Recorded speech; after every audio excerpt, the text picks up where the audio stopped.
All right, everyone, I'm back. Part two of the evidence in my CPS case, Mesa Juvenile Court, case number JD 532254. Judge Kristin Culbertson and Attorney General Assistant Kathleen Martoncik.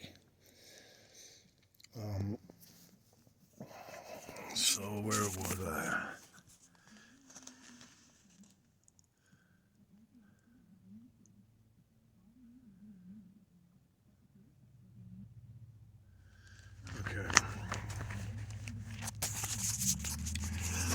This is email back from Martoncik, and she said, "I have looked at each and everything you have sent me and responded thoughtfully and thoroughly. I understand your frustration, but I assure you that I've been doing this for many years, and I take every case of mine extremely seriously. Let me address your substantive concerns again in turn. Number one, whether your child is returned to you is solely up to Judge Culbertson. The dependency is pending with her at this time. It is my understanding that you have still not taken the hair follicle test that she ordered. That is something that you might want to consider before we go back to court the next time." So they show up, and I've done nothing wrong, and they come to take my baby. And they say the removal order says that we have substance abuse problems and unfit home. And their evidence is that we admitted to them that our home was unfit and we were on substances, which is a total lie. Our home was fit. They've never, to this day, have still never been to our home. And when they took my baby, they had no drug testing from us, so there was no way they could say we had substance issues. I ended up going down and doing a couple, like 3 drug tests for them. And I explained to them before I took the test that I was going to have some marijuana in my system. But I also explained to them that it would be very little and that it would come out of my system like really quick. So I had a little bit in the very first one, and then the other ones were clean. So when they didn't get what they wanted out of the urine test, they ordered a hair follicle. But I objected to it because they have no evidence or any reason to even feel that I'm on drugs. And I have emails from them that even say that they, she says, nobody in the department has said that we think you're on drugs or something like that. We'll get to that. But so anyway, so they want to do this hair follicle because they didn't get nothing out of the urine, and they're just trying to use anything they can to keep my son. Number two, I've looked at many hospital records over the years and have looked at the ones you sent as well. It is not uncommon for a few things in the hospital to be handwritten, while most of them are typed. For example, the hospital records will contain copies of handwritten notes provided to patients and handwritten documents filled out by patients, as well as the type charts maintained by the nurses and doctors. The records that you sent over to me did not appear to be unusual as far as hospital records go. I share your concern that a few of the pages are a bit illegible. We may be able to contact the hospital and see if they have a more legible copy of the forms. If Judge Culbertson finds that a dependency exists, and this case continues. Okay, now, and I'm also going to show you that the prosecutor, which is Martoncik, she's the DCS lawyer, and the judge in the case are actually working together, and they accidentally sent me proof of this in the email, and I'm going to show you. There's not a unbiased judge in this case. There's no due process. There's no equal protection of the law.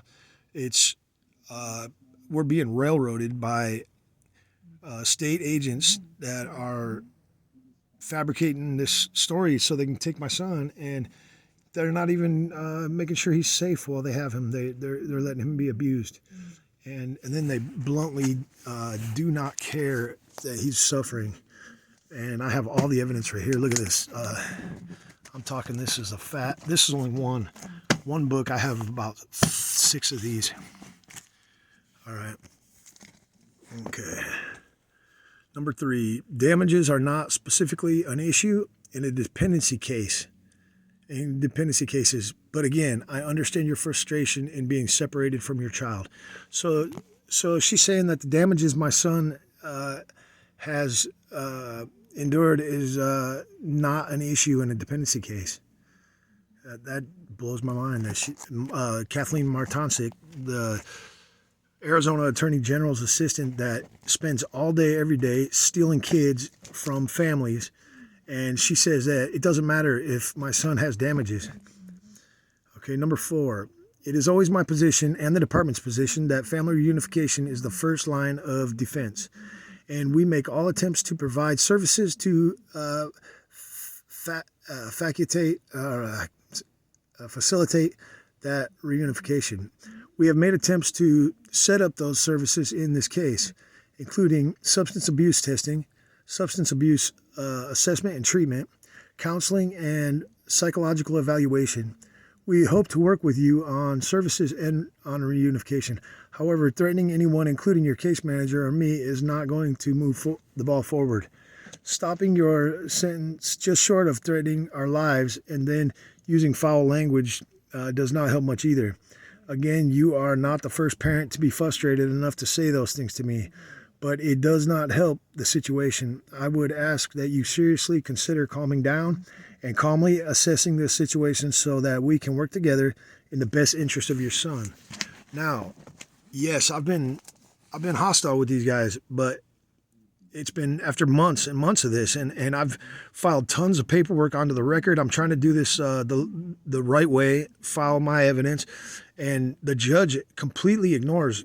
I've spent thousands of dollars filing my side of the case on the record, and she completely ignores it, and without no evidence whatsoever, she rules that everything DCS says is right, even if I have absolute proof that what they said is false. She has still come out with her ruling and said that that what they say is true and what I say is wrong. So,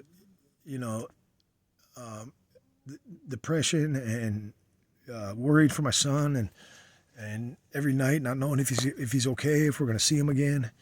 I've sent him some emails. I've sent the foster family. I told them if my son had any more injuries, that I was gonna hurt him. And I mean, I don't know if it's right or wrong, but my job as my son's father is to protect him. And these guys are getting away with murder. And if I do anything to try to protect him or get him, then they're going to make me a criminal. This is the biggest nightmare I've ever dealt with. Okay. Number 5, I do not have any information about your son Joshua's case, nor would I be allowed to discuss it in this forum, even if I did, because of Joshua's right to privacy. So what this is 12 years ago, I lived in Kansas. I was working for the railroad, and my son was in Tucson with his mom, and DCS came and took him, and I was all paid up in child support, all that stuff, and they never even told me that they had him. And 6 months went by before I found out that he was in DCS custody, and I did everything they said. I cooperated with them, and they pretended they were going to give me him back. And then on the last court date, they tricked me and they severed my rights. And it's left a hole in me all these years, like 12, 13 years. I never seen my son again. I did actually just last year, he got a hold of me, so we got to talk. But all them years, I didn't know if he was alive or dead, and so I have I guess I have PTSD from this, and this is why in this one I didn't choose to work with them, because I know they're criminals, and I don't want to work with criminals and get frauded again. I tried to stand up for my rights and not contract with them at all, and I thought that would be the way to handle this, but they bluntly disregard any rules, regulations, any laws, they do anything they want. They get away with it because it's a $1 billion child trafficking ring. And yeah, so anyway, because I told them that I was going to sue them over Josh too. But anyway, number 6. Likewise, you do not have a specific right to information regarding Sophia. As I have explained before, as any concerned citizen, you have the right to contact the hotline if you have a concern about a child. However, you do not have the right to follow up on that in court. Okay, this whole case started with Sophia. That's my son's older sister. Her father abused her, and her mother, my son's mom, was the one who exposed it, and trying to protect her daughter. She was the one that called in on him and everything, and instead of going after him, they go after her. They act like she's an accomplice or whatever, and not a victim of this man as well. And that's where this whole thing started. They had her older daughter when my son was born, and because of that, they just showed up when he was born and to take him, and then they just made up anything they needed to make up when they got there, and they didn't even know I was in the picture or who the dad was or anything like that. But when they got there, they just made up stuff about me, and they're spending more of their time trying to make me look bad than they are the man who actually hurt his daughter. He has not been charged. He walks free. It's sickening. It's sickening. And my son is suffering, and he's got nothing to do with that, man. My son has nothing to do with Heath Robson, the one who abused his daughter. We are all innocent, but we're all suffering because of CPS. They go after us instead of the guy who, needs to be. Anyway.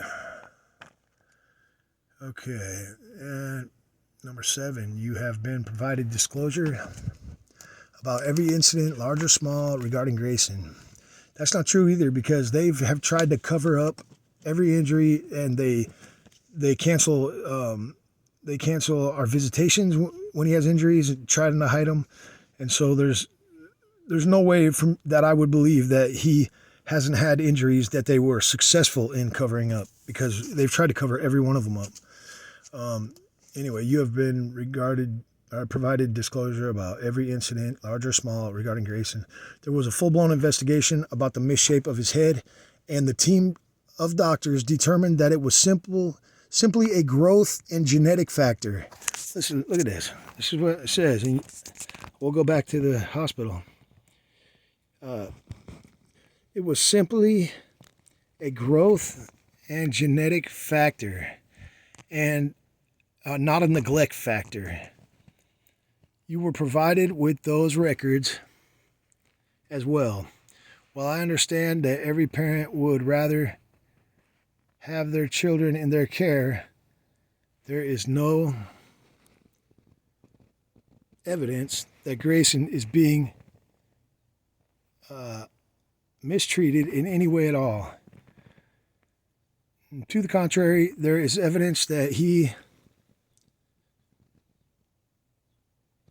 was neglected in utero through the use of amphetamines, the lack of substance abuse treatment, and testing means that the department does not have any information in order to assess the safety of your child going home. If Judge Culbertson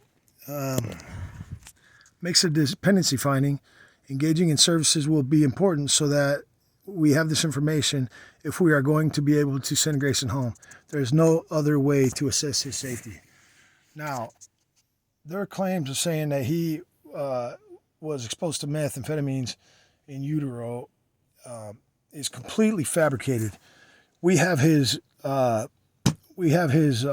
toxicology report from the hospital, which they claim he was born substance exposed, and he is clean. And the only thing in anybody's system was a small amount of marijuana. And my son's mother had her medical card, and we chose to use that instead of any harmful medications or anything, because we feel that marijuana is a great medication and it was probably the safest, But either way, marijuana is not a reason to take a child away, and they're making up the methamphetamine. There's no evidence of this. And I have proof. I got his toxicology report, and we're going to get into that too. Kathleen, can you please take a look at these doctor's reports they sent to me? They are suspicious looking. I question if DCS typed them up themselves. I really don't trust anyone that comes from that department. They have proven to be very sneaky and deceitful, these doctor reports that are typed, and the other more official looking ones do not appear to be from the same place. Hopefully they are not fraudulent. I am very concerned for my son's safety. He has had new injuries every week for 5 months now. If you guys were concerned for his safety as you are trying to come up with the bullshit case against me, we wouldn't have this problem. I'm telling you guys, I demand Greyson to be returned to me immediately. I'm figuring out the damages, and I promise you're not going to like the cost of what you're doing to my baby. Greyson is a sweet, good-natured, innocent child. He has been through enough. I'm going to call a welfare check on Sophia as well.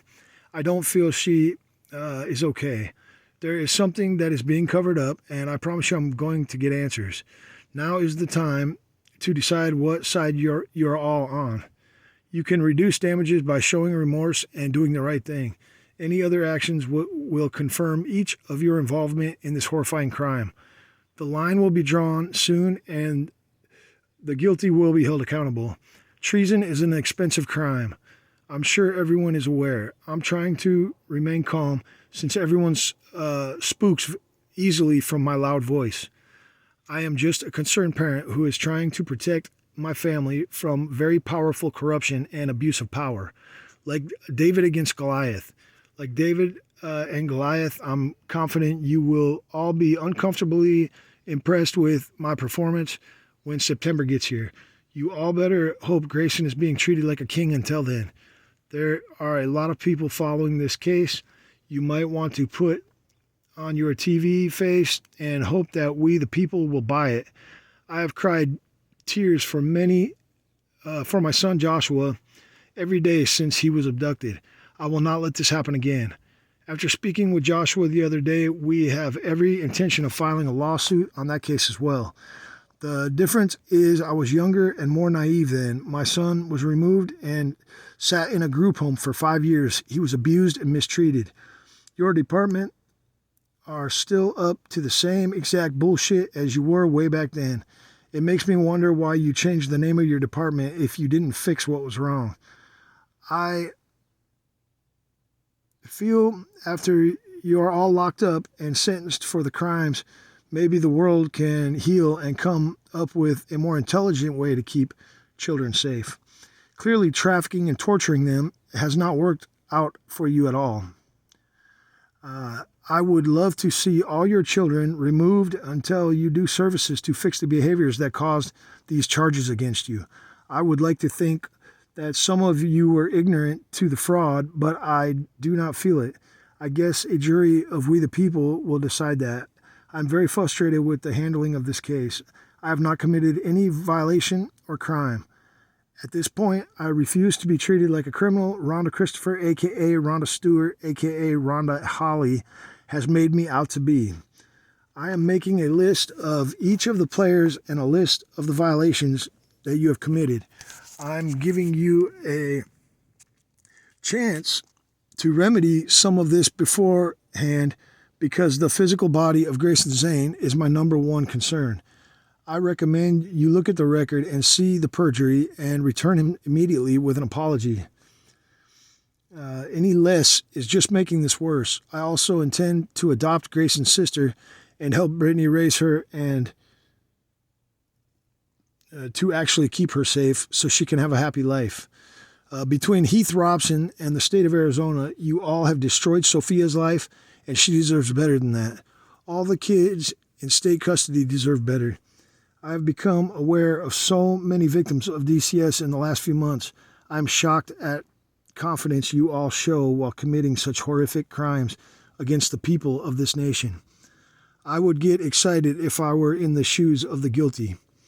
I would not be so relaxed while the people are now waking up. 800,000 children every year, and now we know what is happening.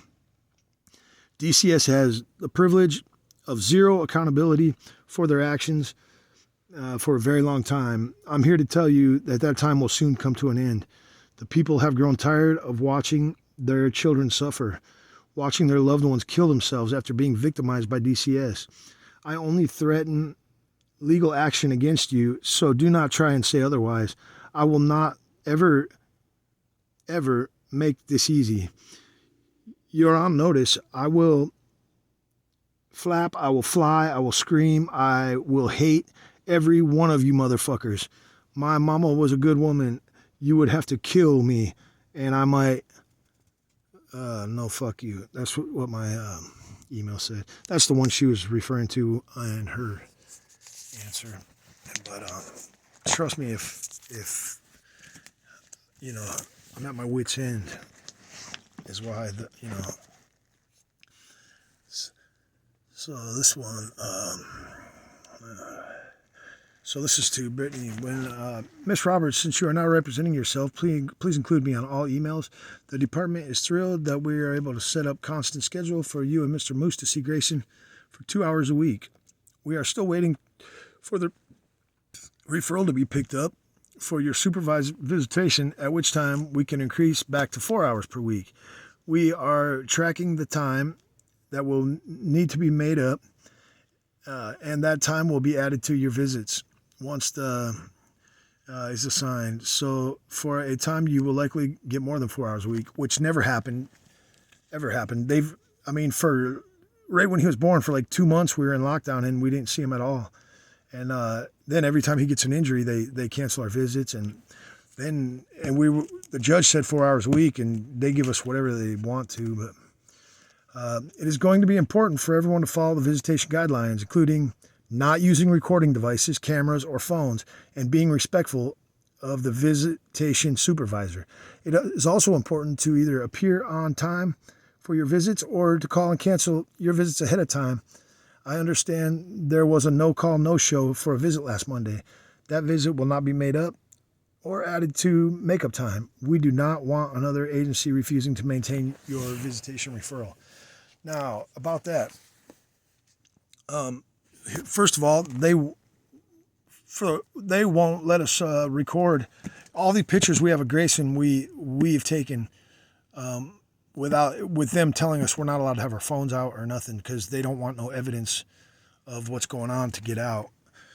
We've taped phones inside of cooler, like little lunch coolers to record. We've done whatever we've had to do.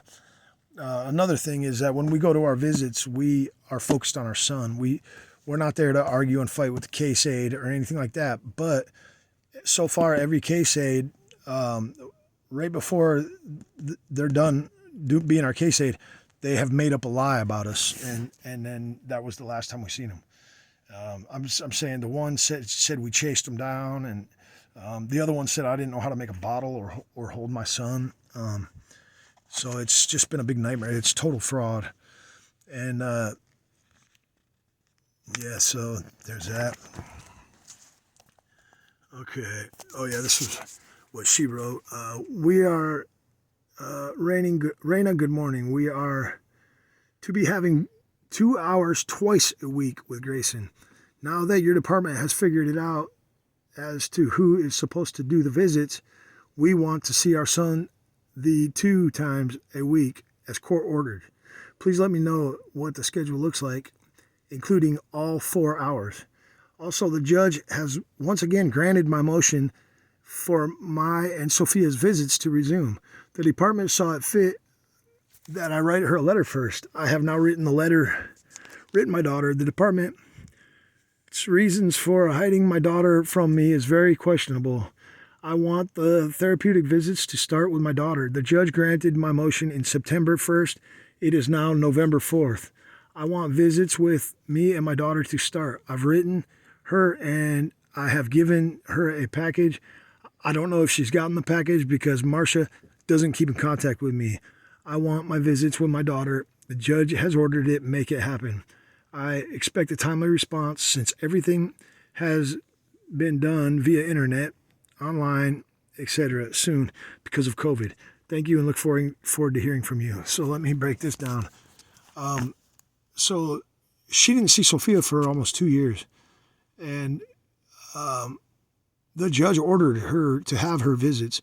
And CPS just wouldn't let her see her. Then they told her to write her a letter to introduce back into her life. And Brittany did that. And when